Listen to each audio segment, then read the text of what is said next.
Welcome to my last podcast. Let's get into it. Today is Thursday, and today is Haunting Adeline Day. But today's episode is going to be a bit different. I do not have a thread for you guys today. Instead, since I left you guys on a cliffhanger last week, and you were quite mad at your boy, I'm going to give you guys a sweet little treat for today. Today, you guys are going to be getting 4 chapters of Haunting Adeline today, all right? So we're going to be doing 11, 12, 13, and 14 for you guys today. So no thread. We're going to go straight into Haunting Adeline. I'm going to do announcements before we jump into the chapters, though.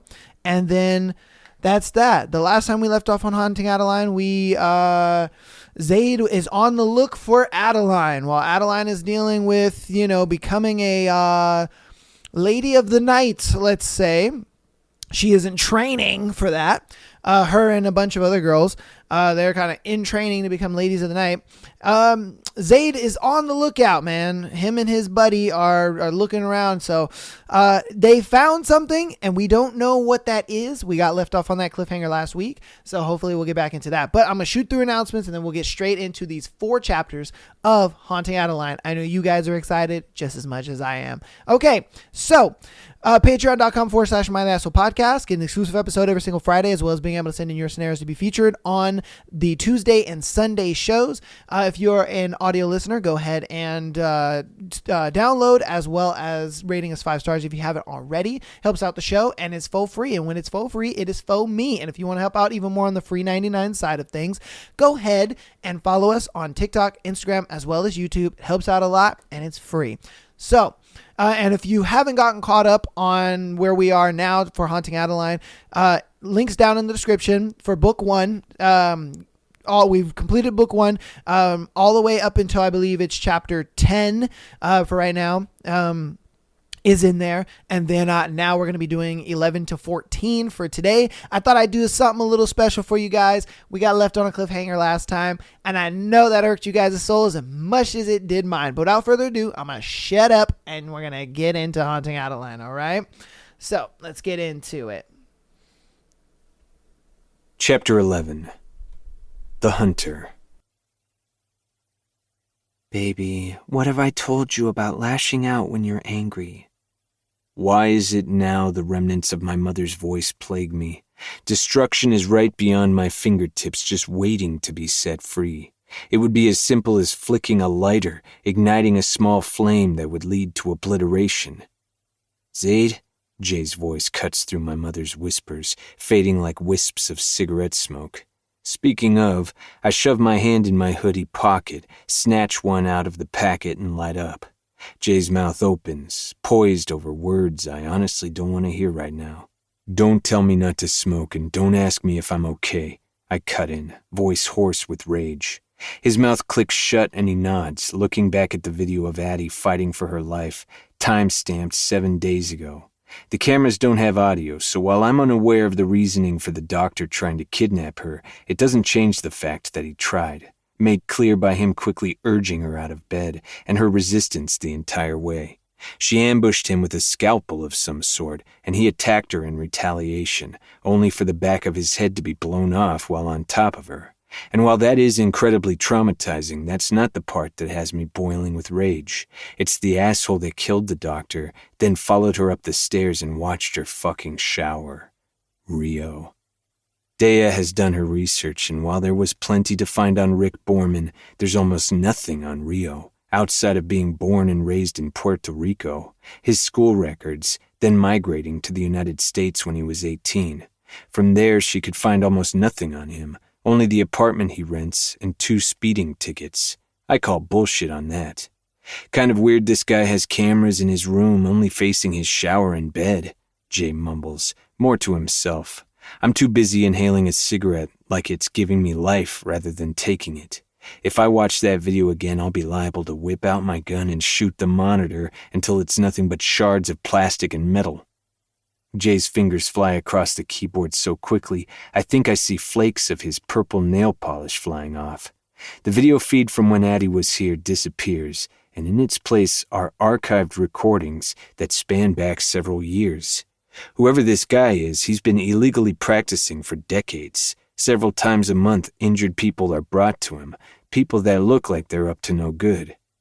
I flick my cigarette to the ground and crush it beneath my boot, blowing out smoke as I watch Jay skip through several recordings. Just as I lift my boot to kick away the butt, I freeze and clench my jaw, hearing Addie's smart mouth even now. Stop littering. This place will be ashes by the time I'm done, but I said I would stop, so I will. I pick up the butt, stuff it in my pocket, and force myself to refocus on the screen. Several clips of women showering display on the screen, and with each passing video my teeth clench harder and harder until every bone in my face threatens to crack. They are all dressed in hospital gowns before and after their shower, and plenty are covered in bandages or have casts. They were patients, and they were unknowingly being recorded for the doctor's viewing pleasure. Jay's face is tightened into a scowl, hundreds of videos on the screen, but then he pauses, hesitation permeating the air. What? I ask, scanning my eyes over the screen to find what he's seeing. It takes 2 seconds, and my heart stops. Play the videos. Jay shakes his head and croaks. You know what happens in them, Z? You don't have to— Damn it, Jay, I do have to watch them. You know I fucking do. He sighs, acquiescing with a slump of his shoulders, and clicks the video. It's just like the rituals. I wasn't there to save them at the moment, but I'll be damned if I turn my head away from their pain now. On the screen, the doctor is carrying an unconscious woman to his bed, having just come from the 2nd floor where she was probably treated for wounds. He lays her down, removes her hospital gown, and then his own clothes, and for the next several minutes he defiles her unconscious body. Disgust swirls in my stomach, growing stronger alongside a whirlpool of anger and the deepening desire to resurrect him so I can kill him myself. As Jay continues to flip through videos, we realize that woman was one of probably hundreds of patients that were taken advantage of while they were unconscious. Patients that were also children. I think we've seen enough. I don't want to keep looking at this shit anymore, Jay says, voice tight and uneven. Clenching my fists, I nod. Look up who this guy is real quick. He does as I ask, and I turn away, fiending for another cigarette already. Dr. Jim Garrison, he announces 15 minutes later. Previously married to Wilma Garrison, she died of a heart attack in 2004. There are reports from her 2 daughters from a previous marriage citing foul play, but he had Wilma cremated before an autopsy could be done, and nothing ever came of it. In 2000, he was fired from a hospital for malpractice, and he bought this building only a few months later. There were a few lawsuits against him, but he must have had a good lawyer because he got away with those due to lack of evidence. Seems to have been operating here since. Sounds like he is a sick fuck who was doing something evil to his patients, got fired for it, and created his own business to carry out all his dark desires. Most likely killed his wife. Maybe she found out about what he was doing, or perhaps he simply got tired of her. Go back to the videos where the patients are brought in. I want to see if I recognize anyone. He gratefully flips back to the camera on the 2nd floor. Hundreds of different faces bringing in injured people of different ages. Most of the time they're women and children, but a few men are mixed in there too. My guess is from shootouts gone wrong. He comes across a clip of the doctor treating what looks like a 5-year-old girl with a bullet wound in her thigh. A mammoth of a man with light brown hair tied up in a bun and tattoos crawling up his arms and neck stands at the foot of the bed, watching the doctor work with an intense look on his face. Jay poises his finger over a key, ready to flip to the next video, but I put a hand on his shoulder, stopping him. Wait, I want to watch this one. Swirling in my gut is an inexplicable feeling that I need to see this. I lean closer to the screen, zoning in on the tattooed man and the little girl he brought in. He could be a trafficker in this area, and if little girls are getting shot, I can only imagine the situations the children are being put in. The doctor is frantic as he works to stabilize the child, administers what I assume is anesthesia, and then quickly performs surgery, blood spilling from the girl's leg as he extracts the bullet. It seems as if the doctor is shouting, but after fast-forwarding, we watch him finish up with the girl and then leave the room. The entire time the man stood as still as a statue, hardly moving an inch. I frown, focusing on the screen as the man rounds the bed, lifts his hand and gently swipes the girl's hair from her face. She's still knocked out from the anesthesia, so it's impossible to tell how she feels toward him. Setting my jaw, I stare hard, trying to interpret his tenderness. Is it coming from a man who is fetishizing her, or from someone who saved her? And how the fuck did the little girl end up with a bullet in her leg? I'm not entirely sure what it is, but something about this video feels important. Send all of these files to me, and then let's get into the security cameras and see if we can get a view on the vehicle that they left in. I slapped Jay's back before turning back to the grimy windows. A silent thank you. He's been handling my attitude like a champ, and even in the throes of grief and fury, I can still recognize that I'm being an intolerable shithead. Shit, Jay mutters, the sound of his fingers clacking on the keyboard growing louder and more intense. I grind my teeth, already suspecting the answer before it comes out of his mouth. No cameras back there. No cameras angled toward the parking lot from other buildings either. I'm sorry, man, I got nothing. I tip my head back, breathing in deeply through my nose as black fire licks at my nerves. Addie left here only a week ago, but that's an incredible amount of time in the human trafficking world. You sent the files? I ask. I don't even recognize my own voice. Yes, Jay confirms. I hear rustling as he packs up his belongings, sensing the obliteration on the horizon. Get out of here, Jay. Yep, consider me gone. And Jay? He pauses. Yeah? Set up cameras that point toward these windows. Just wait until after I break through it, I order. He hesitates, but ultimately agrees and shuffles out. I give him 2 minutes to leave. 2 minutes of warfare raging in my head, bubbling to the surface and bleeding out into the floor where I stand, just like the bloated dead man below. My body moves on autopilot. I head down to the hospital room and rifle through a cabinet, collecting drapes, clothing, and anything else that's flammable, then scatter them throughout the entire building. Next, I grab alcohol-based liquids and saturate the littered floor with them. Fires are more common in hospitals than most realize, and it's fucking perfect for the destruction I'm intent on causing. After that, I take every bedsheet I can find in his studio and tie them together into an extensive rope, then set it aside. Breathing heavily, I aim for a heavy cabinet in his kitchen and empty out the contents, dragging it to the massive window. I lean it snugly against it and then take a step back. I inhale deeply, gather every ounce of wrath, use it as fuel, and kick out my leg with all my strength. The cabinet splinters, the glass, spider webs fissuring across the entire window. Growling, I kick out once more, and with a loud crack, the cabinet goes flying through it. Tiny shards cut into my skin, but I hardly notice. Just as the deafening crash from the cabinet barreling into the ground doesn't register either. I'm already making my way back down to the second floor, where the doctor lies dead. Donning gloves and a mask from his supplies, the smell stabs at my nostrils and eyes, the N95 doing nothing to filter out the smell. Snapping on 2 layers of gloves, I grab the corpse by the collar of his shirt and drag him back up to his studio, where the sick fuck used to take patients and rape them while unconscious.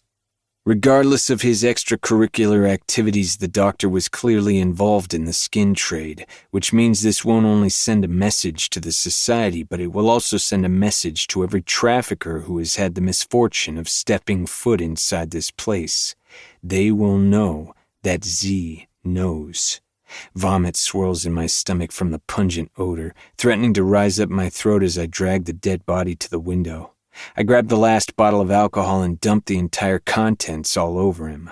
Holding my breath, I grab the rope made out of bed sheets, tie one end around his torso beneath his arms and the other end to his bed frame. Then I throw him out of the fucking window. The legs of the frame scream against the cement floors as it drags a few feet before holding tight. Satisfied, I tear off the gloves and mask, pull out another cigarette and light it up. Inhaling deeply as I sit on the edge of the bed, I hold the lighter to one of the drapes on the floor, the material bursting into flames and quickly spreading. And then I enjoy my cigarette while my wrath comes to life before my eyes. It's both loud and silent in my brain, filled with white noise that drowns out any coherent thoughts. I feel everything and nothing at all, and I've never been more dangerous, never been more lethal. I laugh and enjoy watching this place fucking burn. So many awful things happened here. So many victims, so many women and children were brought through for a temporary fix just to be taken somewhere and broken all over again. Slowly I stand and make my way out of the room.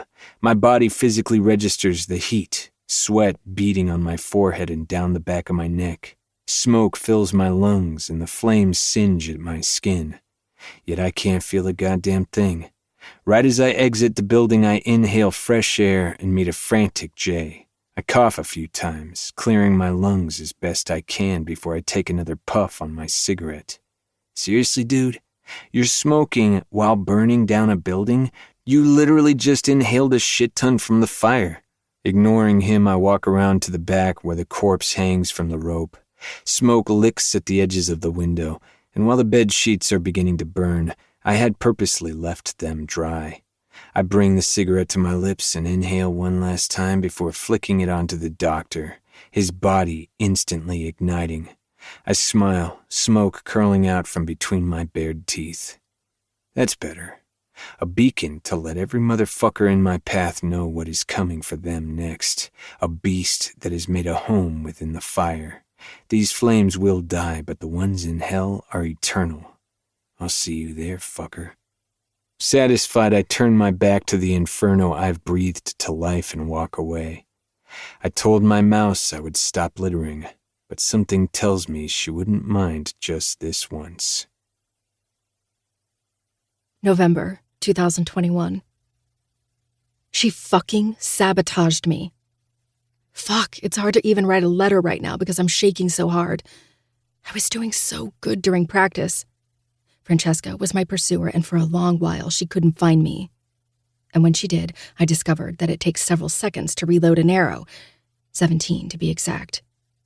I was playing it smart, timing how long I ran before hiding, tricking her into firing the arrow so I could run again.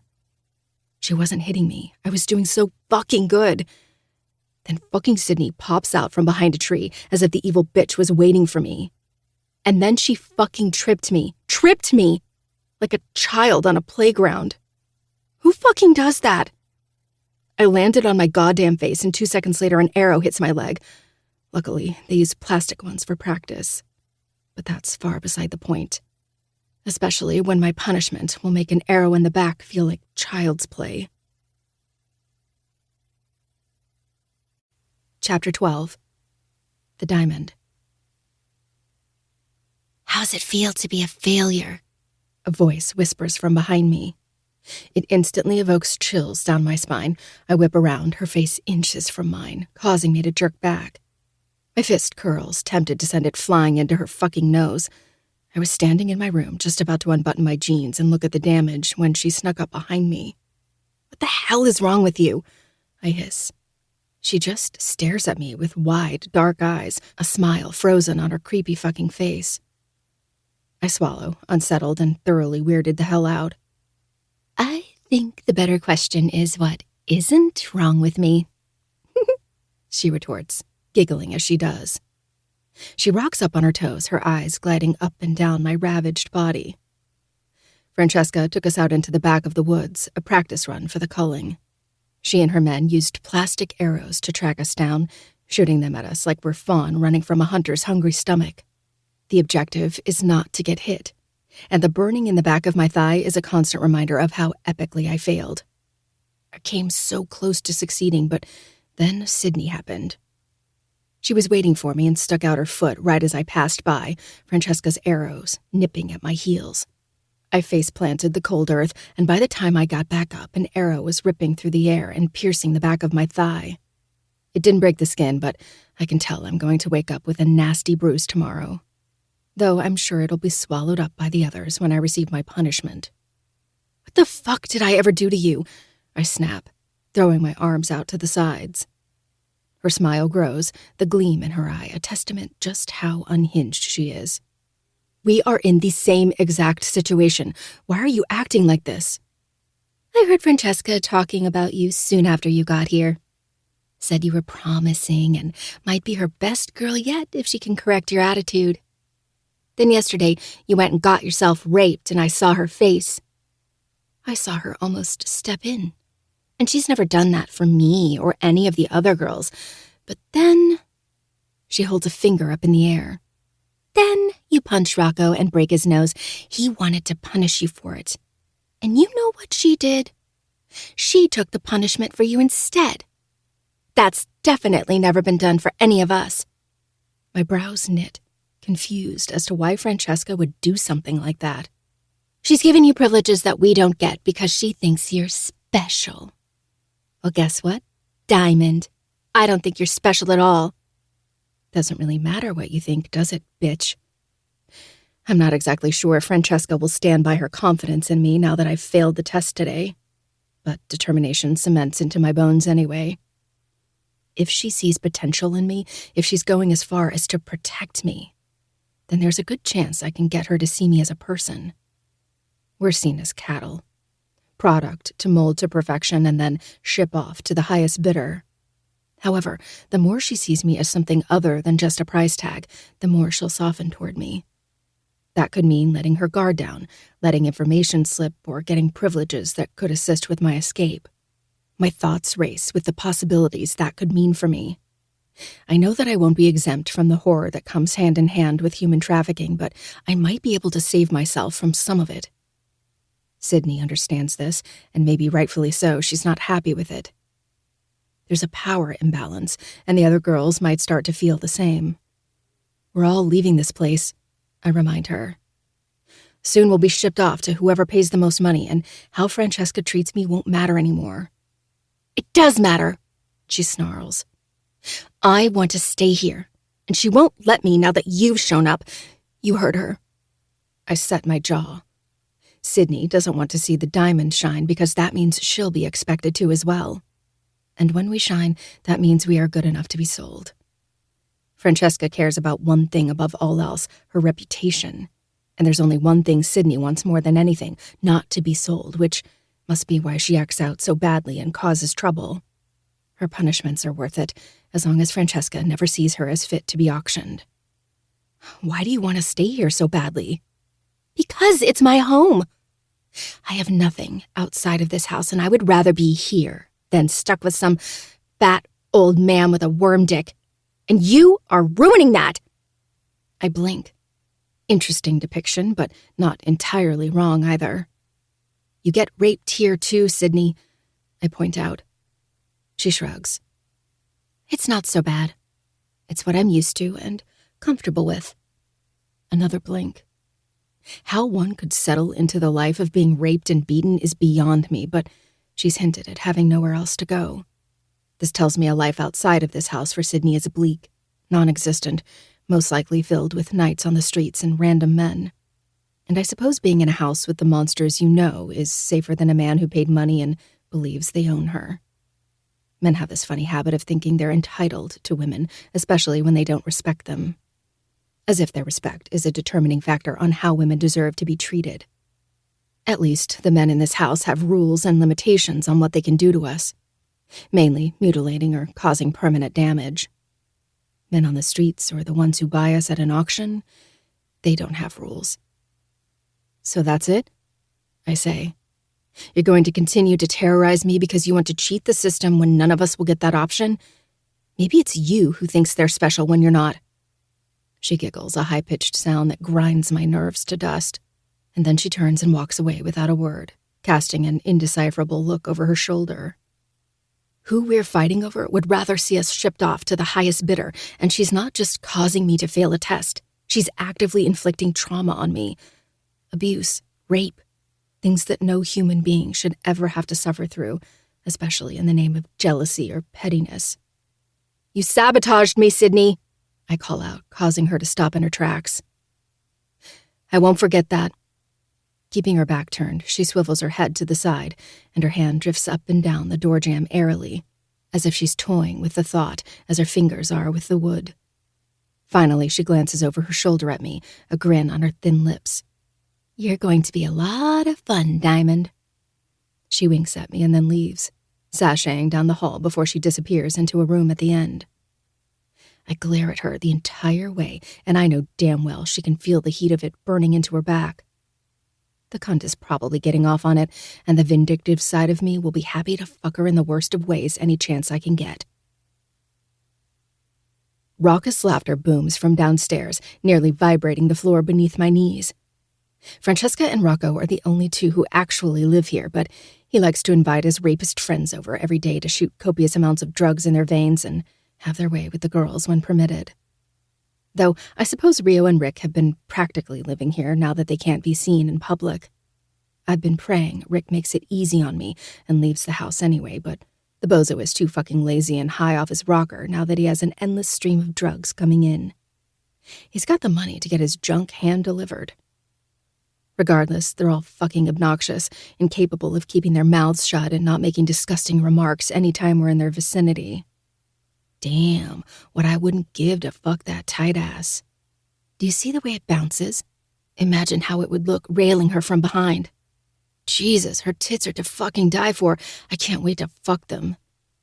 Each word twists my stomach further and further, wringing my insides like a wet rag until it's coiled into a knotted rope. Sydney's words are the only thing keeping my teeth glued together. Francesca has high hopes for me, and I need to do everything in my power to stay in that light, even if it means cracking my molars from the force of keeping my mouth shut. Sleep still clings to my eyes while Francesca paces before us. Yesterday was the culling practice, and I spent the entire night waiting for our punishment, but it never came. So, when she barged in my room at the ass crack of dawn, I hadn't even closed my eyes yet. Etiquette is important, Francesca begins, walking back and forth down the line, her 5-inch heels matching the pounding of my heart. She's always ready to walk down a runway, and I wonder if she puts so much effort into making the outside look pretty, because her insides are a cemetery of bones and decay. She should have looked into becoming a mortician with the way she's so good at dressing up a corpse. She stops before me, and I keep my eyes casted down at her feet. The tip of her shoe is scuffed a little. Wonder how much that bothers her. Look at me. My eyes instantly find hers with no hesitation. Kiss my foot, she orders, tipping out her shoe with the mark. Part of me wonders if she could hear my thoughts and is punishing me for it. Nevertheless, I decide it's probably the she-devil above. Now she just loves to punish me. My immediate reaction is pure fire. My mouth works to gather saliva, ready to spit on her shoe instead. But I manage to refrain. Barely. Hesitation races down my spine, and it takes physical force to bend my spine forward and do as she says, placing my lips gently on her dirty shoe. Now lick it. My lips twitch, threatening to curl into a snarl, but I do as she says and quickly lick it, dirt and Lord knows what else gathering on my tongue. I imagine it tastes exactly how her soul looks. I squeeze my eyes shut, working to regain control over the screaming in my head before I rise up again, keeping my eyes downcast. If I look at her, she'll see death in my eyes. As if sensing this, she bends at the waist and curls her finger beneath my chin, the cold metal of her ring seeping into my skin as she lifts my head. I know it hurts, but hesitate again and your teeth will be kissing the floor instead. Swallowing down vomit, I nod my head and whisper, I'm sorry. She smiles prettily and straightens, satisfied. Each second you hesitate is another reason to punish you. Your master will expect obedience. Mindless little zombies you will be. Sydney giggles, raises her arms and moans like an actual zombie. My eyes widen and none of us can contain the shock, staring at her like she's insane. Well, no shit, I guess. The bitch is insane.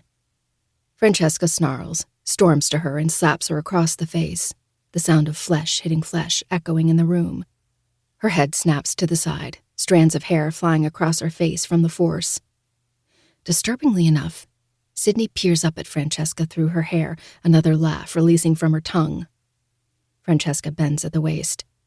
You keep laughing, Sydney, and I'll keep letting Rocco stretch your ass until my entire foot fits. I swallow, looking back down to the floor.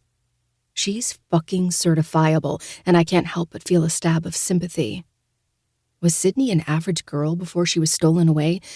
Did she live a normal life, have a job, friends, and go out on weekends to find a fling? Who was she before she died inside? After an entire day of grueling training on how to serve our future masters, dinner is served in our rooms. None of us are allowed to eat together, and I imagine it's because they don't want any of us becoming friends, joining forces and planning to escape together or some shit. The more alone we feel, the more hopeless. We're fed soup and crackers, a meager meal, but something she claims won't fatten us up. Apparently, even sex traffickers are fat-phobic and body-shame the women.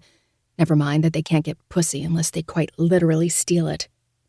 I've just finished eating when it sounds like Francesca screeches from below, the enraged sound echoing throughout the house. I freeze, slowly setting my soup bowl on the nightstand when footsteps pound on the wood, though. It doesn't sound like she has her heels on. Her angry stride travels up the stairs and down the hall, my heart beating faster with each step toward me. My door slams open and she storms into my room, the doorknob deepening the crater in the wall from the force. I flinch and jump up from my bed, heart racing as she stomps toward me and sticks her face in mine. You were doing so well, she spits. My mouth parts and I shake my head, speechless as confusion and adrenaline war in my brain. Don't play stupid, she hisses before backhanding me, fire lancing across my cheek and a gasp slipping free. Instinctively, I grab my cheek, shock rendering me utterly paralyzed. I look at her just as she shoves a shoe in my face, or what used to be one. It's the same ones she was wearing earlier, the same ones she made me kiss and lick, black stilettos with gold heels. Except now, the gold spike is cracked off at the base, barely hanging on, and deep scratches mar every inch of it. You did this, she accuses. You did this to all my fucking shoes. I shake my head again, eyes wide and protests falling from my lips. I didn't. I swear, Francesca, I didn't. Another sharp slap to the same cheek cuts off my truth. Her chest heaves with anger. Heat radiates from her in waves, solar flares of fury lashing at me as she seethes. Tears rush to my eyes, and I shake from the effort to keep them from falling. I don't want to show an ounce of weakness. She'll take the tears for guilt. My vision blurs and colorful words gather on my tongue. It takes several swallows to force them back down my throat. I saw the look in your eyes earlier, Diamond. Don't pretend like you weren't planning my death. You're a spoiled little brat, and doing this? She shoves the shoe in my face. Will do you no favors. Fran, shut up! She screeches, completely losing her mind. She grabs my hair and yanks me down onto the ground, fire racing across my scalp. I cry out, the sound quickly muffled when she shoves my face into the wooden floor and starts yanking down my leggings. My eyes blow wide and panic begins to override my senses. Wait, Francesca, I didn't do it. She's not listening, though. This will be the last time you disrespect me. Do you understand me? She shouts, finally getting the material down past my ass. I twist, attempting to roll out of her hold, but her nails are clawing into my hip and forcing me back down. Still, I can't stop fighting, not when she's trying to spread my legs. Stop! I yell, vision blackening with panic and a slew of tears. Get in here! She snaps to someone, but I don't see who. I only feel their weight pressing down on me, and my body truly begins to fight them. Wait! Please! I didn't do it! I sob, desperate to get away but unable to. The weight is pressing down on my head, preventing me from seeing or moving, but I can feel everything. Oh God, I can feel everything.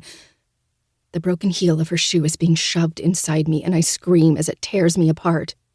Please! I cry and cry, but she's past listening. Her hands disappear, along with the weight of the person on top of me being shoved off. Francesca is yanking my head back, forcing me to stare at her contorted face, nearly spitting with ire. She's on her knees, eyes wild as she hisses, Don't you ever destroy my things again, or you will suffer much worse than this. I swear to fucking God. I will make you wish you were dead. Am I understood?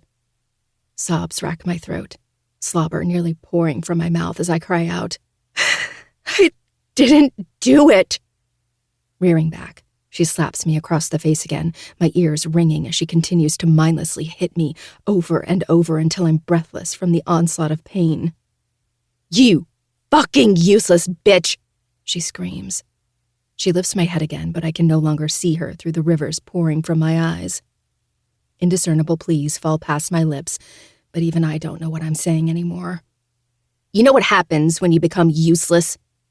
You end up buried in an unmarked grave somewhere no one will ever find you. Finally, she releases me, nearly smacking my head off the wood. Immediately, my body curls in on itself, the foreign object still lodged painfully inside me. But I don't have it in me to take it out. Whimpers tear through my throat, so powerful that no noise is capable of slipping through, stealing my breath in the process. Francesca storms out of the room, leaving me violently shaking and bawling from the assault. A mass comes back down on me, and my body uselessly flails, fists flying but making no contact. Shh, the voice whispers. The moment it registers that it's Sydney's, I fight harder, screaming at her to get off, but she's too strong for me right now.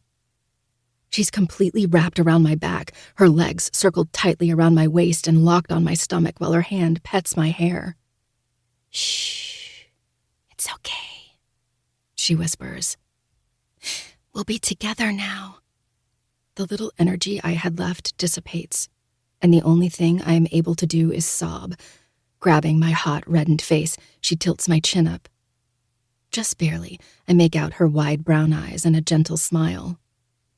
Almost reverently, she pets my hair and down my cheeks, staring at me as if I'm a prized possession. Welcome home, she whispers. November 2021. You know what's funny about pain? There's never really that moment where it just stops. Like an on or off switch. Pain fades, slowly, almost so gradually that you don't even notice the moment where it fades completely. It's like one moment we feel it, then we learn how to live with it, and eventually we realize that it's just gone. Poof. I wondered how long it would take for the pain to fade when Sydney was wrapped around me and wouldn't let go. Then when she did, it was because it was time for my punishment. Another injustice because of the girl clinging to me. But of course, how the fuck are we supposed to discern injustice anyways when my being there at all is an injustice in itself? Whatever. They pulled the bloody heel out of me and replaced it with things far worse. Rocco's friends had a good night. They didn't feel pain, but I did. I still do. I still do. I still do. You know, I think it's going to take a long time for it to fade. I just have this fucking feeling. Chapter 13. The Hunter. They deal in the black market, Jay tells me. I'm staring at camera footage of the tattooed man from the video, the one that brought a little girl with a gunshot wound into Dr. Garrison's shoddy hospital. Organ traffickers, to be specific. Who is they? I ask, carefully watching the man carry the injured child out of the hospital, gently set her in the back seat of a red Camaro, and then speed off. Whether he didn't care to avoid the one camera on the front of the building or wasn't aware of it doesn't actually matter. I got his license plate number. Jay pulls up a photo. It's of the tattooed man with 3 other men. Based on their body language, they appear very comfortable with each other. Them. They call themselves the Basilisk Brotherhood, widely known in the black market for trading in human organs. Riker, Dare, Case, and Slade. No one knows their real last names. I close my eyes, reining in my temper. I have little control over it these days. Before you get growly and go on a killing spree, Tony the Tiger, there's been some talk that they are not actually as bad as they're making themselves out to be. I shoot Jay a look, but he ignores me. I'm scarier than Tony the Tiger, and he knows it. Why do you say that? Just some comments on forums that I've come across on a few deep websites, he says, shrugging his shoulders. I don't know what it is, but I have a feeling those rumors are true. We'll see. Regardless, they would have knowledge on the comings and goings of the skin trade, I surmise. Jay meets my heavy stare, a mutual agreement passing between us silently. If Addie is traded or auctioned off, they might be able to track it, which means that I need to have a chat with the Basilisk Brotherhood. Give me a second and I'll get in contact with them, I say, straightening and motioning for Jay to move aside. He grumbles something about this being his computer, but I don't pay him any mind. Jay's great at what he does, amazing even, but I'm better. I sit down and open up several programs. The first one is a software with facial recognition. It provides a hit on every single camera their face has appeared on. I'm almost impressed when very few pop up. Riker's face is the most popular, the same large, angry-looking man that brought in the little girl to the doctor. Unlike the grainy footage from the hospital, this camera catches a clear image of him. He's interesting-looking, with sharp features, long hair that seems to always be tied up, pale gray-green eyes, light stubble, and a nose piercing. Type of face women would fall to their knees for. The other three certainly aren't hurting for pussy either, though they're all incredibly different from each other. Definitely not real brothers, though I'm sure they act like it. You'll get along with them great, Jay says over my shoulder. You all are in a business where being obscure is key, yet each one of you stands out like lollipops among moldy bread. Very lickable lollipops, too. Yeah, whatever. I didn't ask to be beautiful. I ignore him and narrow down my search to the most recent location they were spotted last. Portland, Oregon. Massive city and a great place to hide. Also a prime location for human trafficking. Prostitution runs rampant there. One of the most blatant and in-your-face forms of trafficking there is. The police spend more time arresting the girls for their crimes rather than trying to save them. America. In the video, it appears as if they're doing some type of exchange. Could be drugs, but something like cocaine or heroin is child's play when you're dealing with human organs. Call it intuition, but none of them give off the vibe of a drug addict. I sift through different programs until I finally get a hit on a residential house's Nest camera from 2 weeks ago. The red Camaro pulls into the driveway, and the 4 men pour out of the car. An older woman steps out of the front door and waves her hand animatedly. The Nest picks up audio, so when her voice comes through, it's clear that whoever owns this house is either family or like family. She's loud and boisterous as she greets them, and the men gravitate towards her like little boys would their grandma. I'll never get over how grown up you boys are, she exclaims, first hugging Riker and then the other 3. Sup, Mama T? Dare says, grinning at her. He slings an arm around the woman and ruffles her short silver hair with the other hand. Swatting at him, she berates him lovingly as they disappear into the house, their voices quickly fading. Clicking off the program, I open up a browser and search the quickest route back to Portland. Seems I'm going to be spending a lot of time there. You're going to her house? I turn my head, spotting Jay from the corner of my eye, a disapproving look on his face. Where else would I go? You're going to piss them off. I'm not going to hurt her. I scowl. Do you think that will matter to them? Your presence will be threatening enough. I swivel my chair completely around, cocking my brow as I lean back and cross my arms. Do I look fucking scared? He tips his head back and sighs dramatically. We know you're a bad bitch, Zaid. That's not the point. I reach out and punch his thigh in response to being called a bad bitch, earning me a groaned ow. No, the point is that this is my quickest option. I will give them a very good reason to come to me, and I will ensure we come to a mutually beneficial agreement. I don't have time to learn the ins and outs of transporting humans. It's complicated as fuck, and my primary focus the past several years has been locating the rings once the girls have already been moved. Addie can be traded any day if she hasn't been already, so I need to cover my bases. While I try to find where she's being held, I need someone that understands the business to keep an eye out for if or when she's transported. Jay sighs, sensing that I'm going to do what I want anyway. Fine. Just don't be a dick to her. I flash a grin. Don't worry. The ladies love me. Get out of my house right now, you fucker! Teresa, otherwise known as Mama T, yells, pointing a finger at me. Do you think you can just waltz into my house? Who do you think you are? I lean back into the couch, wiggling my butt until I'm comfortable.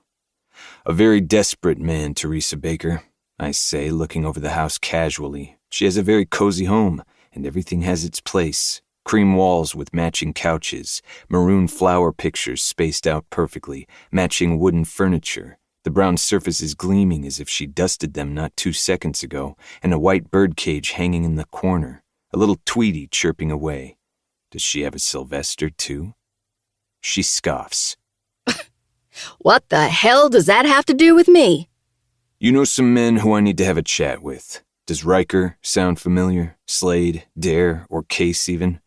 Her face visibly pales, and her thin red lips part as she scrambles for a response. Too slow, Mama T. Call them, bring them here, that's all I want. She huffs out an amused laugh. You know they're going to kill you, right? Now why would they do that? We're having a lovely time. She shoots me a look, sits down in her chair, and grabs the phone off the receiver. She's probably 1 out of 15 people in the world who still have a landline. Her green eyes spear me like sharpened knives as she slaps the phone to her ear. I smile wide at her in return, though I fear it came out a tad feral. Get over here now. Bring your brothers. She says after someone picks up, glancing over at me with irritation. No, I'm not hurt. She assures quickly. There's a man here to see you for. She must agree because she hangs up the phone without another word. Still shooting me the evil eyes, she sets the phone down a tad aggressively, and an uncomfortable silence descends. Nothing about Mama T is typical, nor is she shy as she meets my stare head-on. Despite being in her 50s, she's got character. Tattoos on her neck, a Monroe piercing, a nose ring, and dark red lipstick. My girl was kidnapped, I tell her, hoping to appease some of her anger. Honestly, I have no interest in harming an old lady. I hate that I'm making her uncomfortable, but it's a necessary means to get what I need. I'd rather she feels relaxed in my presence, as much as she's capable of when a 6'6" man with scars all over his body walks into your home. She stares at me blankly, waiting for me to continue.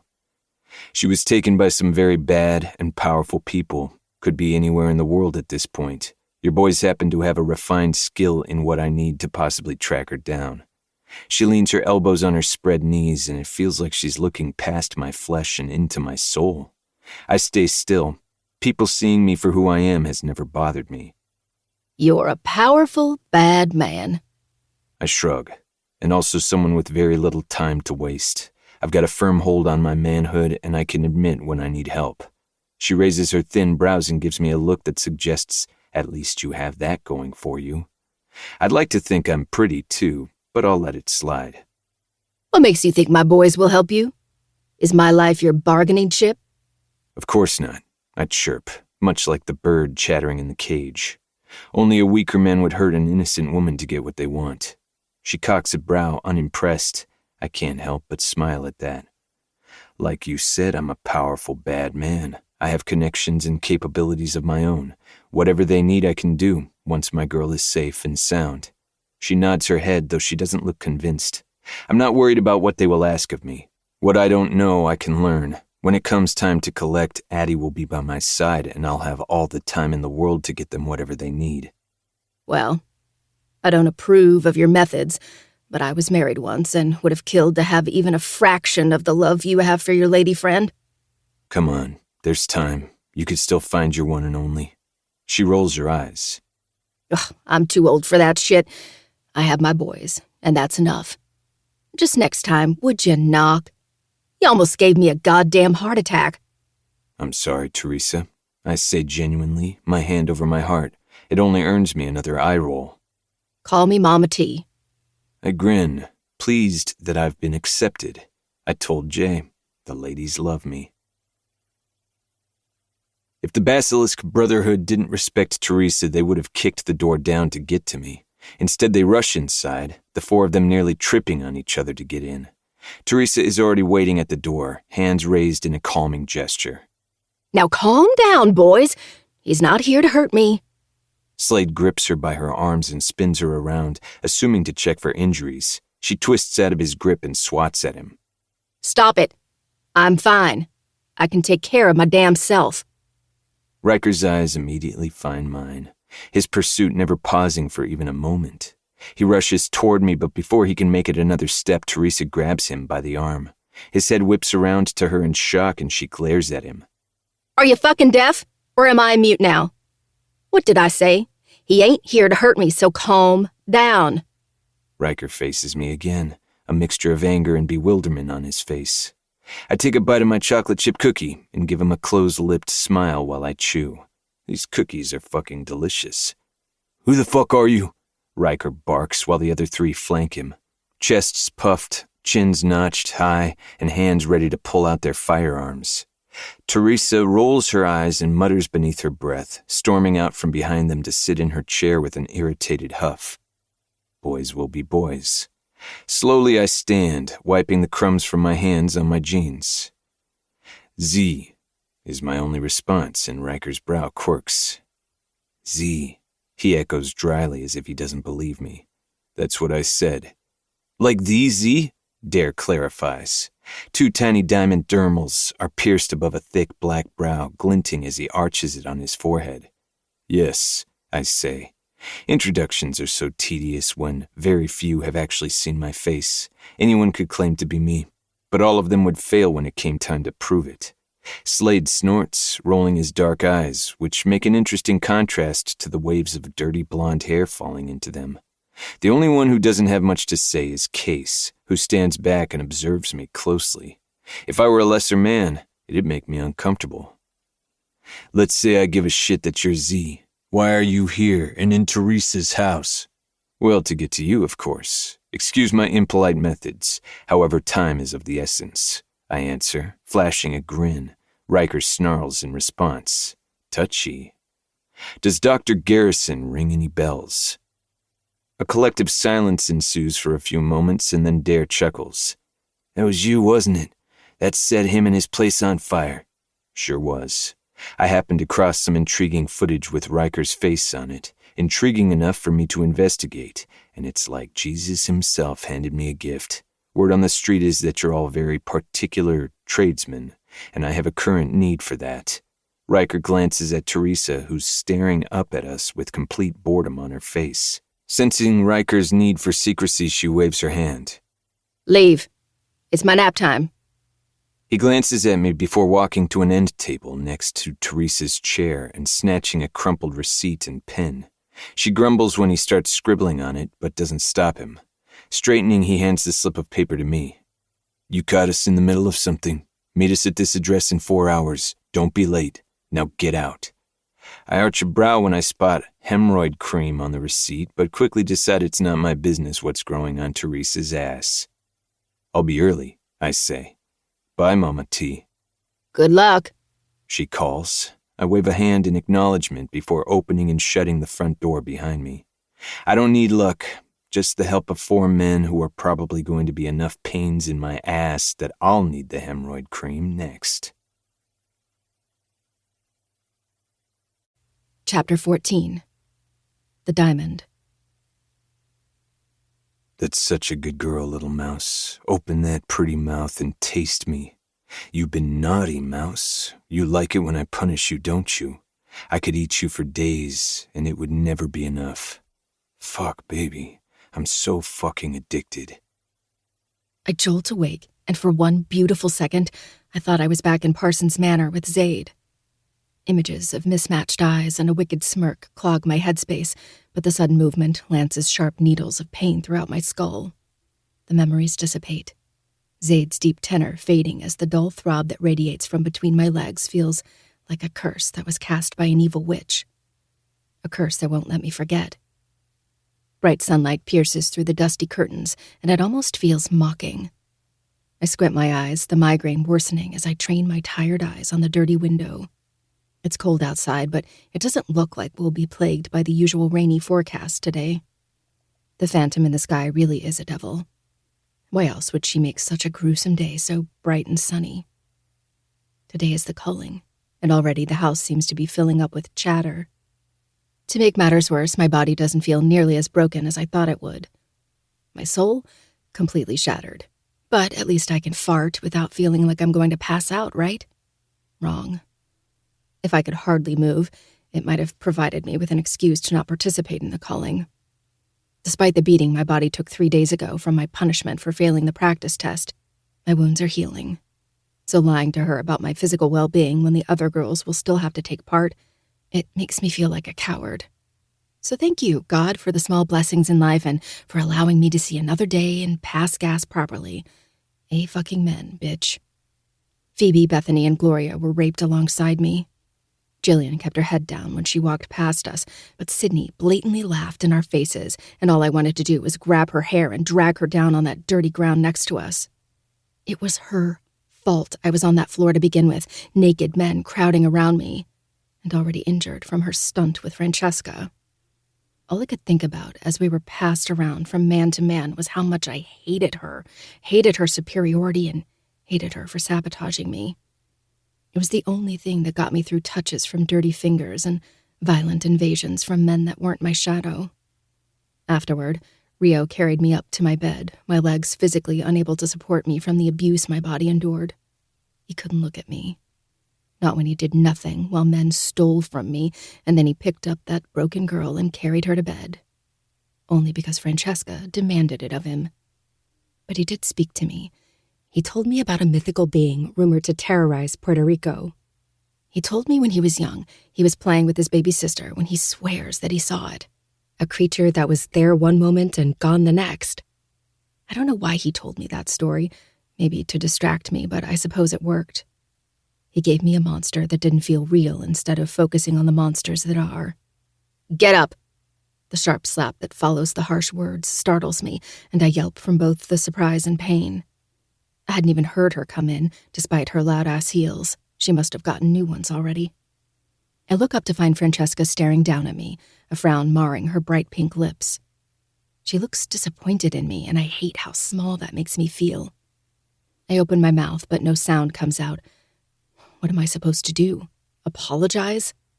After she assaulted me with her broken heel, and I was gangbanged by Rocco's friends. She couldn't bear looking at me for a full day. Yesterday, I had finally broken through and managed to convince her that Sydney was the one to destroy her things. She didn't apologize, didn't even appear remorseful. But she did lock Sydney in an old cellar on the property for the entire day, and I'm almost ashamed to admit how much it soothed my soul to hear her screaming to be let out. Already I'm changing, and the old Addie is unrecognizable. I've never wanted to hurt someone until now. Never felt the urge to grab a knife and rip someone's throat open ear to ear. I'm vibrating with it. But Sydney isn't the only one on the receiving end. I'm pissed at every single person in this house, save for the other innocent girls. Especially with Francesca and every man who stole a piece of my soul that night. A piece I don't even think Zayd will ever be able to get back for me. There will always be pockets missing where my innocence used to reside. Get ready in the beauty room. Our guests will be here soon. Her eyes flicker down my body snidely. Look presentable. She tacks on, the words digging into my skin like a needle before turning and walking out, her clicking heels echoing against the hardwood floor.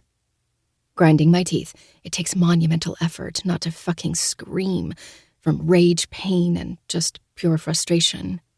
Instead, I force my battered body into movement, slip out of the lumpy bed and pad my way towards the beauty room. Men's voices drift from below, and the sound sends my heart flying to my throat. I work to swallow as I meet Phoebe at the threshold. The second our eyes meet, both of us look away, incapable of connecting over something that we both suffered through. Shame, embarrassment, sorrow. All are at the forefront as we walk into the room. Bethany and Gloria are picking through the clothes on a rack Francesca must have set out for us.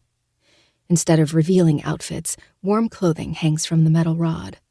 Guess it wouldn't be ideal for 5 girls to run for their life with a thong riding up their ass and tassels hanging from their nipples in freezing weather.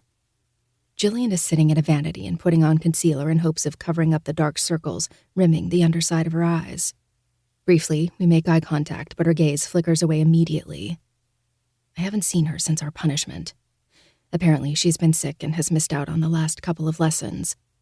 A swarm of angry bees rises up my throat, and I can't stop the uncontrollable bitterness from taking hold, seizing my heartstrings and turning it into a puppet of mass destruction. Did she sleep that night? Hearing 3 girls scream in pain and begging for them to stop. Begging and begging and begging. Please, please stop. Please, I'm begging you. Please, please, please. Has she grown tired of the word? Does it sound funny to her now? When a word is said so many times, it doesn't even sound like a word anymore. It sounds like gibberish. A sound comprised of pitch and tones that hold no real meaning. A construct that humans have formed to communicate their wants and needs. But what do words fucking matter when no one listens? Her eyes meet mine again, a glossy sheen over the surface of them. And there it is. Shame, embarrassment, sorrow. She made it out unscathed, and it looks like survivor's guilt has been gnawing at her insides for the past few days. I deflate, berating myself for taking my anger out on someone who doesn't deserve it. Jillian is just trying to survive like the rest of us. None of this is her fault. Then Sydney walks in, all high and mighty, and my unwarranted anger towards Jillian redirects itself towards the person who actually deserves it. She acts as if she didn't spend an entire day screaming in a cellar. Biting my tongue, I walk over to the vanity next to Jillian, my movements mechanical. My bones feel like rusty hinges as I reach for a bright pink sponge and concealer. It's going to take mounds of it to hide the distress, but I settle with a few dollops to start. My hand trembles as I apply chemicals to my face that are meant to hide my pain. Bethany and Phoebe talk quietly in the background, whispers full of fear and comfort. Bad, bad girls. I consider listening in on their conversation, but I'm distracted when Sydney starts tearing off her clothes until she's naked. Jillian and I have a clear view of her through our vanity mirrors. We both pause, hands suspended in the air as we stare at the unhinged girl behind us, now picking through the clothes on the rack. Bethany and Phoebe's whispers taper off, and soon the entire room is disturbingly enraptured by her. I can't help but watch her as she hums, takes a shirt off the rack, and observes it as if she's a regular girl shopping in a fancy boutique, entirely unbothered by the eyes burning into her exposed skin. Forcing my attention away, I glance at Jillian. She's now staring hard at herself, most likely trying to avoid Sydney's naked form reflected in the mirror. "You have any advice?" I ask, my voice weak and hoarse from all the screaming. I watch her freeze from the corner of my eye. She collects herself and then resumes, blending her concealer, clearing her throat. "Cover your tracks," she says quietly, her Russian accent prominent. She has a beautiful voice, and Rocco's friends think so too. "And run only when necessary. It isn't about how far you can get, it's about making sure they never find you. You can run for hours, and you'll always lead them right to you. They can't get you if they don't know where you are," I mutter aloud. The words come out raspy and broken, but I don't bother trying to repeat myself. "What about the traps?" I counted the distance between them the best I could. They're about 30 feet apart, roughly. They're uniform, so the hunters know how to avoid them.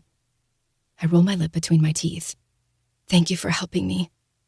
She glances at me. "Don't mention it." Literally, or we'll both be in trouble. We descend into silence after that. She doesn't offer any consolation, but it's not something I would ever want from her, from anyone. 25 minutes later, we're all dressed in jeans and long-sleeved shirts. They'll do virtually nothing to protect us from the elements, and certainly not any metal arrowheads plunging into our bodies at a breakneck speed. But considering we'll be running on adrenaline, it's enough to keep our bodies warm. Francesca's heels resonate as she climbs the steps, and my system floods with panic. Whatever control I was grasping onto slipping. So easily, like my fingers are covered in grease. "You girls ready?" Her voice is like a punch to the kidneys. I glance at her through the mirror, her eyes perusing each of us, clicking her tongue when she must deem us presentable enough.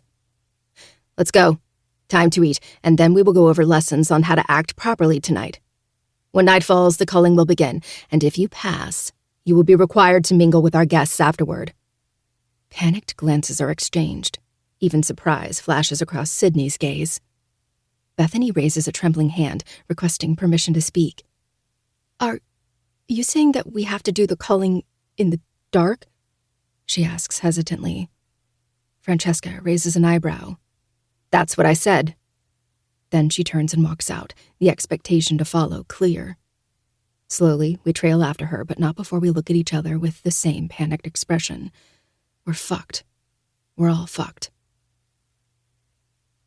Single file, ladies. We must be in a uniform line to greet your potential rapists. Make a good impression, and they may be nice when they rape you. Bursts of loud laughter and deep voices tighten my throat.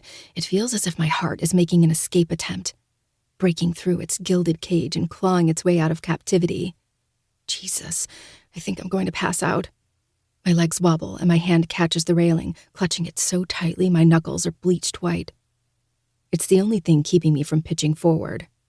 Get it together, Jillian whispers harshly from behind me. Says the girl who wasn't punished for this 3 days ago.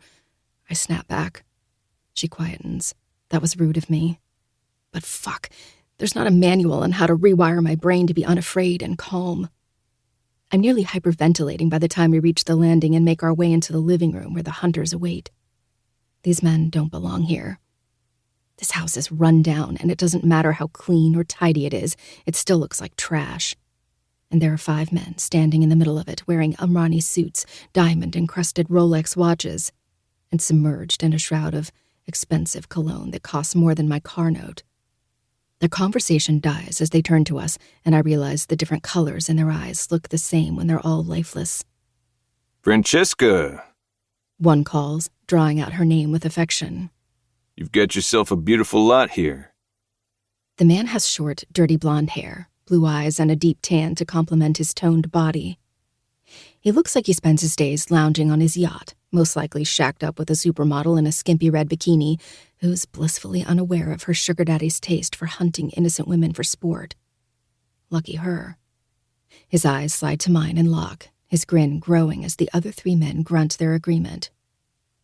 I'm supposed to appear meek and submissive, but it takes me too many seconds to drop my stare to the glossy wooden floor. Courtesy of yours truly. We had to make this place look presentable, and adding a coat of oil apparently accomplishes that feat. Feeling the burn of a stare caressing my tender skin, I'm now confident that I was too slow. A spark of adrenaline ignites in my blood, worsening my nausea. Without a shadow of a doubt, I know he's going to be the one hunting me today. The one with the orange hair. Does her pussy match, or did she ruin it by dyeing it that color?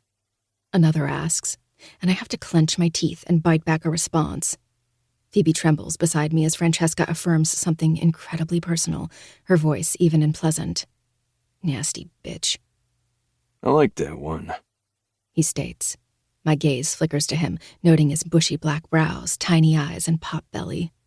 Her hair will look beautiful wrapped around my fist when she's sucking my cock. A knot forms in my throat, and I take a risk by hooking my pinky around hers and squeezing briefly. We're crowded into each other tightly enough that the quick action goes unnoticed. Of course, Ben, Francesca responds pleasantly. The man, Ben, practically foams at the mouth while his cold eyes heat with wickedness. One thing we have in common at this moment. Nefarious, evil things are running through both of our minds. And I think I want her. The blonde man pipes in, nodding at me. His searing gaze hasn't lifted, causing sweat to pour down my spine and vomit to travel up to my throat. You're sure, Xavier? Francesca questions. She's not eligible yet. Still has a lot of healing to do. My heart bottoms out when I realize he's the important man she told us about, Xavier Delano. And of fucking course he's targeting me. God, why do I always attract the big bad wolves? He licks his lips, a crooked grin forming. I've never been sure of anything in my life. I'm confident I'll get a taste of her soon, whether it's tonight or another time. I feel my face bleach of color, and it's becoming increasingly harder to keep from blowing chunks all over his snakeskin Armani shoes. He would definitely blend in with the place then. The remaining men choose their targets, and soon Francesca is leading us out of the door and back toward the deep woods. Crickets chatter, and the biting wind ravages our brittle statures. If we weren't so tense, we'd bend like rubber beneath the strong gusts. A massive bonfire rages directly behind the house.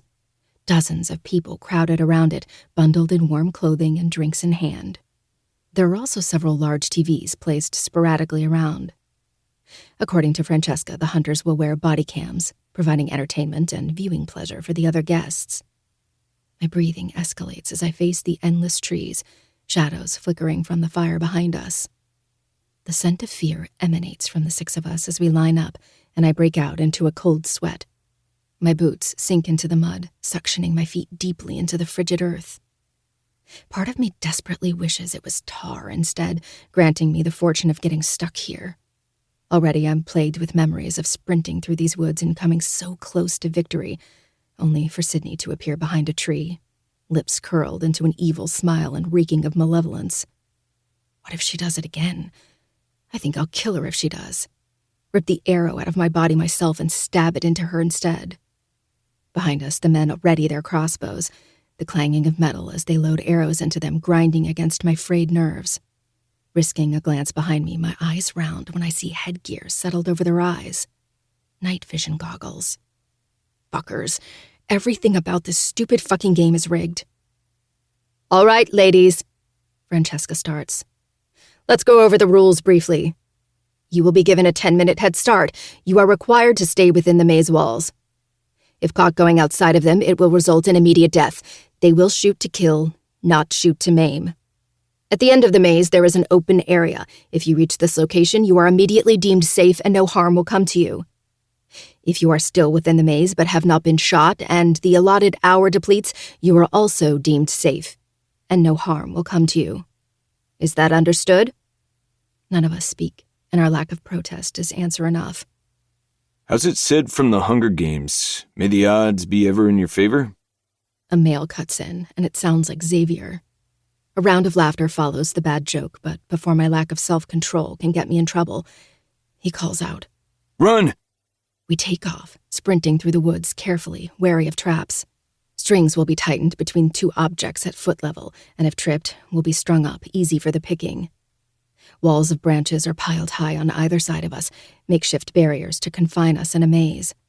Not only is it redirecting our focus onto getting out rather than staying hidden, but it's also meant to disorient us and incite panic. And fuck, does it work. I bring myself to a halt and rush behind a trunk, my heart pounding rapidly. The walls of the maze are spread out, allowing plenty of trees in between. There's no point in covering my tracks up until this point. It's from here on out that will matter. I tear through leaves and twigs, searching for a branch. My fingers are already red and stiff from the cold, but I hardly feel it with the adrenaline coursing through my system. In the dead of night, it takes too long to find a suitable branch with leaves on it, brittle as they are, and even longer to accomplish what I'm doing. After Jillian's advice, I racked my brain for all the ways to cover my tracks without having to consistently stop and sweep them away as I run. I settled on fashioning a sweeper to my back, using a belt I stole from the beauty room to keep it in place. She said gaining distance isn't as important, but I want to accomplish both. Get as far away as I can and do so without a trace. I suppose one good thing is coming from this, and that's learning how exactly I'm going to escape when the time comes. I grab onto the branch with leaves, poise it on my lower back, and use the satin belt to anchor it to me, tying the fabric in several tight knots. And then I start speed walking, swiveling my head back and forth to both keep from kissing a tree and ensuring the branch is doing its job. It's too dark to tell for sure, but it appears as if it is, and that's good enough for me. So I take off, counting my steps and lifting my branch carefully over the wire when I reach them. My pace is quick but steady, holding on to the belt tightly for extra security with one hand and keeping the other in front of me, preventing me from running into anything nature has to offer. I dart from one tree to another, keeping myself concealed at all times. Several minutes later, I reach a dead end. And from the corner of my eye, I see a flash of dark orange to my left. Phoebe. Of course, she doesn't know how to cover her tracks as she runs. And as dangerous as she is to be around right now, I refuse to keep my mouth shut and allow another woman to fail. "Phoebe!" I call out, keeping my voice as quiet as possible. She skids and turns to me, breathing heavily. I can't see much of her features, but I imagine her face matches mine, panicked and eyes dilated with fear. "Cover your tracks. You're leading them right to you," I tell her in a whisper shout, and then I take off in the opposite direction. I don't know if she'll listen, although I do know that it might be too late. She's led them this far, and to ensure my own survival, I need to get the hell away from her. The branch dragging behind me is loud, so I force myself to slow, counting my 30 steps and keeping an eye out for any wires. I'm nearly gasping for breath, willing my heart rate to calm. I should have put enough distance between the two of us by now, so when I turn to see Phoebe running after me, I fucking spaz. "What are you doing?" I exclaim, attempting to keep my voice down, only causing it to break from the pitch. Please, let me stay with you. She pleads. No branch in her hands to cover her tracks. She didn't even bother to try. What the fuck is wrong with you? No! You're going to get me killed! I snap, chest pumping as my eyes pinball, searching for any movement in the darkness. I'm almost positive our 10-minute head start has passed. They have night vision goggles. We don't, which means they could be anywhere. Her pale hand clutches my arm and pulls me close, her nails digging in. Now that I can see her clearly, she looks crazed. Please, I can't let them do that to me again. Let me come with you, please. I try to wrangle my hand from her, but her grip tightens and she refuses to let go. I'm not letting you go. I'm coming with you. Shit. This is what I fucking get for not being like Sydney and gladly watching others fail. Okay, fuck. You can come, just let me go. I hiss, finally freeing my arm from her desperate clutches. Making a split-second decision, I run back the way we came, about 20 feet, swivel my branch to my front, and start brushing away her tracks, walking backwards until I reach her once more. Stay in front of me and run as fast as you can, I demand. And don't do anything to get us killed. Not more than you already have. She winces from my harsh words, but I feel no remorse. I'm pissed off that my kindness has most likely just earned me an arrow in the back, and even more angry that I can't find it in me to knock her ass out and leave her behind. It would benefit me.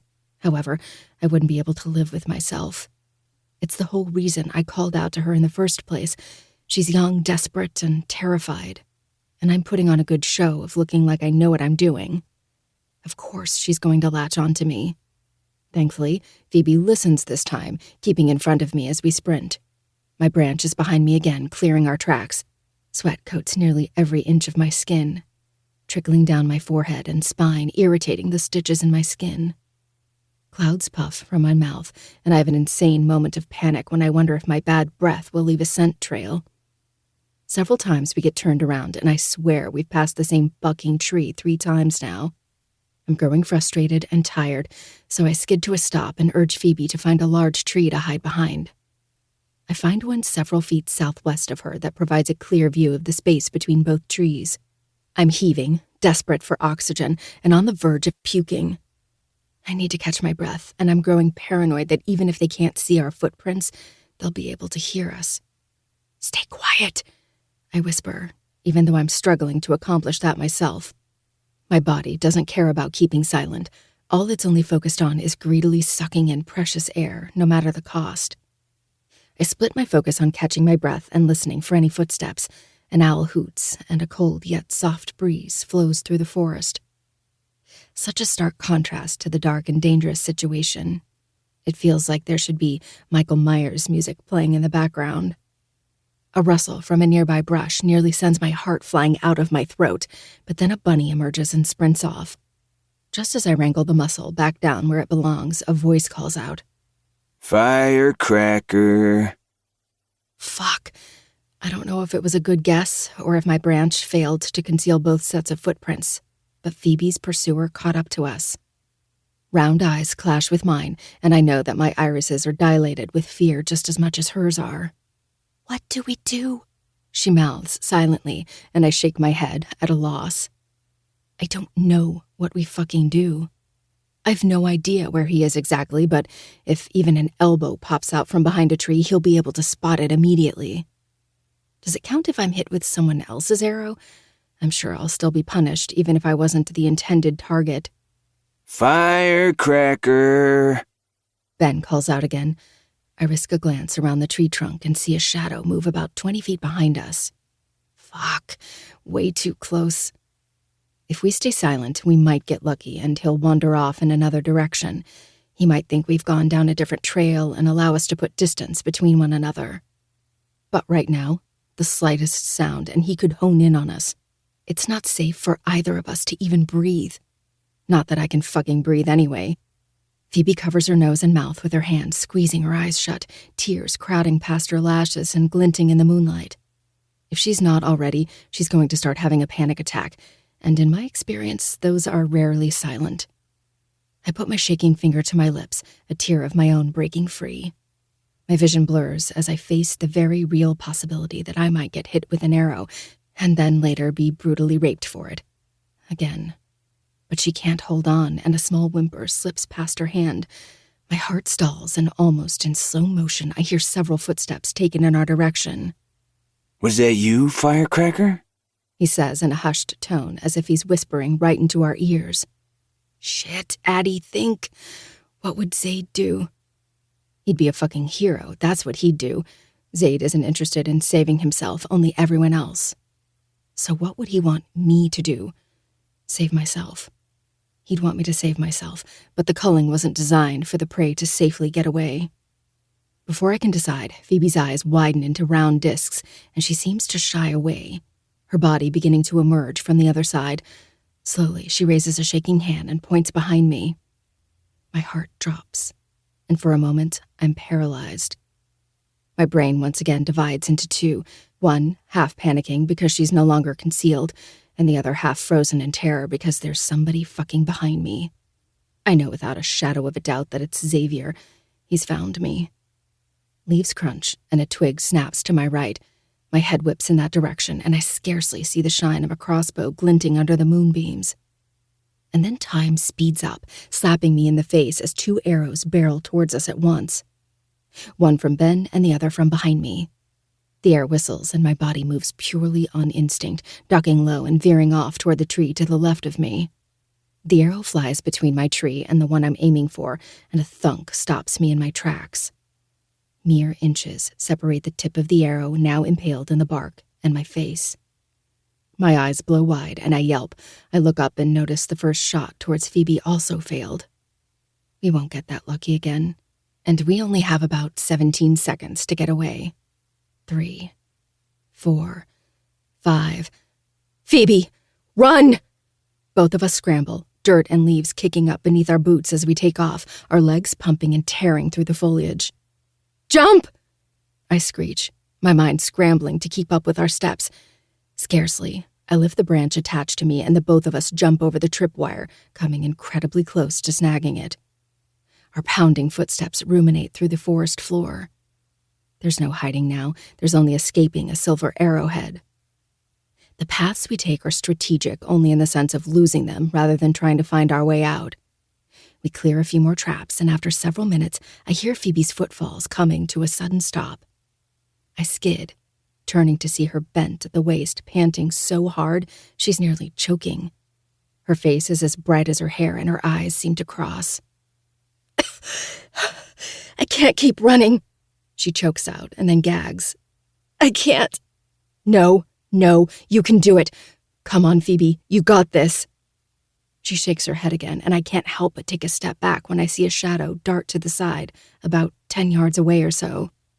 A scream tears from my throat when the arrow goes flying, piercing Phoebe straight in the back of the shoulder.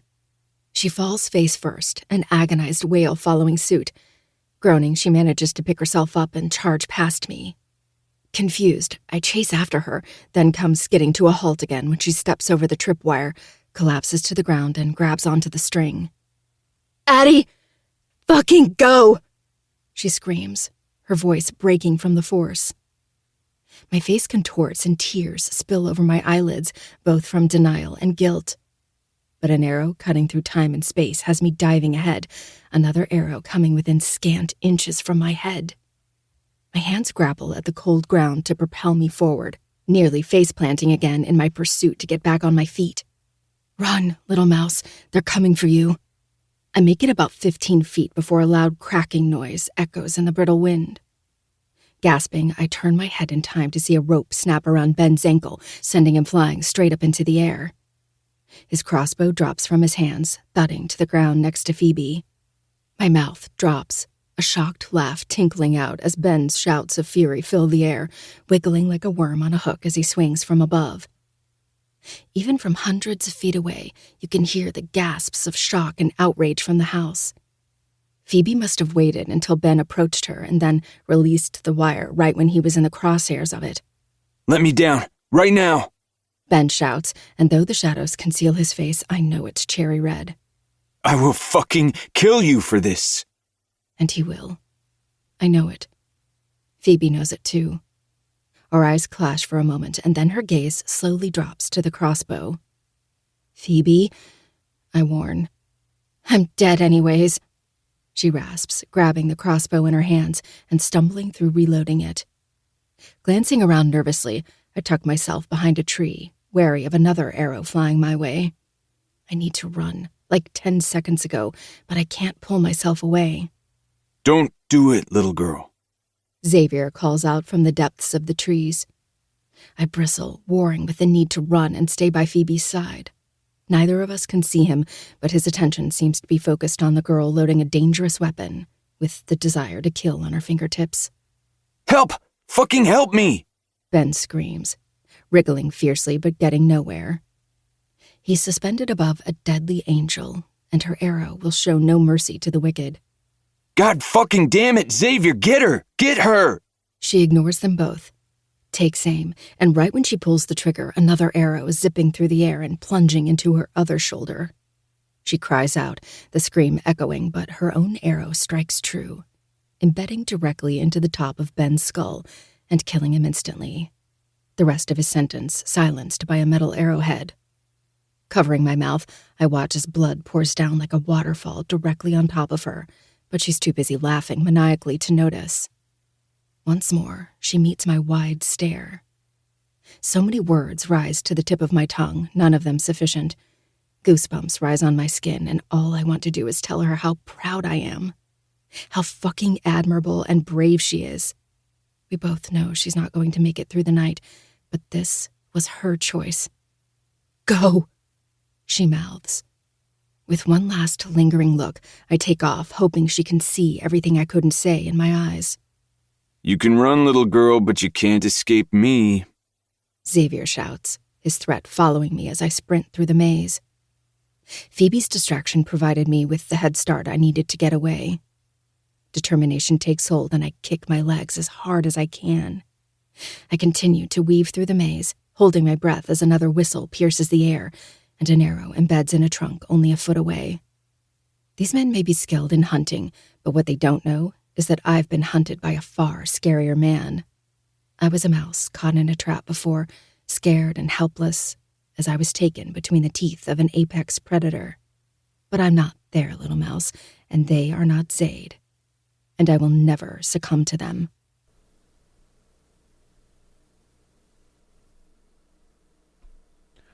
All right. Well, that has been chapters 11 to 14. Hope you guys have enjoyed this unusual episode. And hopefully you guys got a good fill of Haunting Adeline this week. Boy, you guys got a lot. You got an hour plus of this stuff.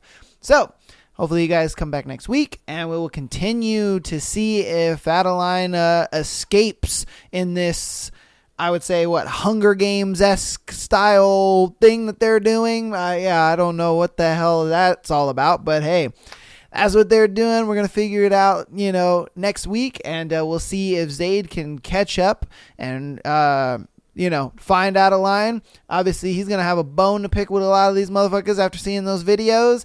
Woo! So it's going to get good. So, love you all. Appreciate it. Let's see. Patreon people, I'll see you tomorrow. And then I believe everyone else, I'll see you on Tuesday. All right. Love you guys all. I'll see you later. Peace.